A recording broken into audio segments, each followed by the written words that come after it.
কেউ আছে বাড়িতে?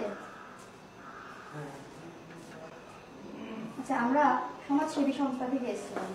তো আপনি কি সাগর মিত্র, যে প্রথম বিভাগে প্রথম হয়েছেন আপনার স্কুলে? আমরা আসতে পারি কি? হ্যাঁ, আসুন আসুন।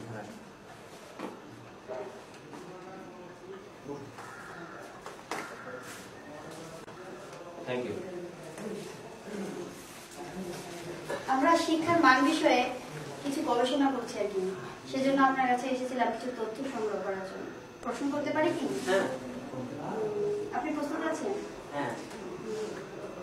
আচ্ছা, আপনার কৃতিত্বের মূলে কি শুধু মেধাই নাকি আরো কিছু আছে?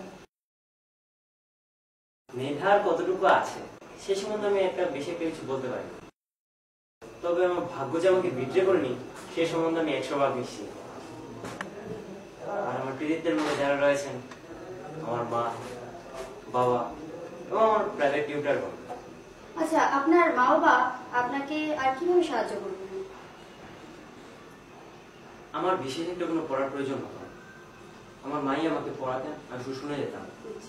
এরপর শেখা হলো কিনা তা লিখে দেখানো, কারেকশন করা এবং বিস্মিত বা ভুল জায়গাগুলো ঠিক করে আবার দেখানো, এইগুলো মানে ভুল আবার সঠিক হয়ে যেত। এরপর আরো অনেক সঠিক হয়ে যেত। হ্যাঁ। কিভাবে? এই তো যদি মা যদি বলতেন আমি শুনতাম, তা ঠিক করে শুনলাম কিনা লিখে দেখানো।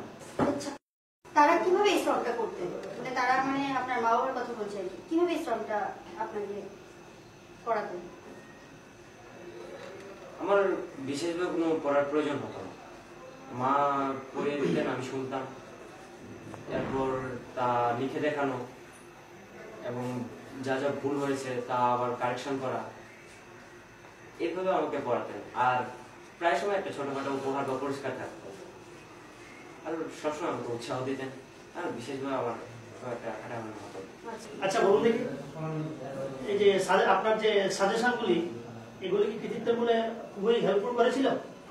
মানে সাজেশনে যে বিট্রে করতো তাহলে নিশ্চয়ই ভালো রেজাল্ট করতে, তাই না? মনে হয় না, আমি সাজেশনের বাইরে কাজই করি। আর এত বিষয় কি মূল্যে ধরে রাখা যায়? তাহলে সাজেশনের ভলিউমটা নিশ্চয়ই মোটা ছিল। না না, তাহলে ও সাজেশন কেন? এখানেই তো মা বাবার কৃতিত্ব। আমি ভাগ্যের উপর বিশ্বাস রেখে পরীক্ষায় যতটা উত্তর আসবে ততটা উত্তর পর পরীক্ষায় বসেছি আর বাজিমাত করেছি। সস্তায় কিস্তিমাত করা এই যুগের একটা বৈশিষ্ট্য। আমরা চাই শুধু শর্টকাট, কিন্তু আমরা জানি শর্টকাটের 3 অবস্থা। জীবনের সর্বক্ষেত্রে শর্টকাট করাটা আমরা ভাবি সেটা বুদ্ধিমত্তার চিহ্ন, কিন্তু আমরা তাও জানি যে অতি চালাকের পরিণতি ভয়াবহ হতে পারে।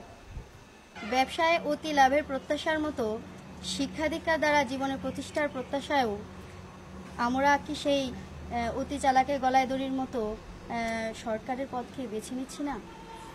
আর সার্বিক ক্ষেত্রে তার পরিণতি কি ভয়াবহ হচ্ছে না? সত্যিকারের মেধাবোধয় কোনো শর্টকাট পদ্ধতি বা চালাকির দ্বারা আসে না।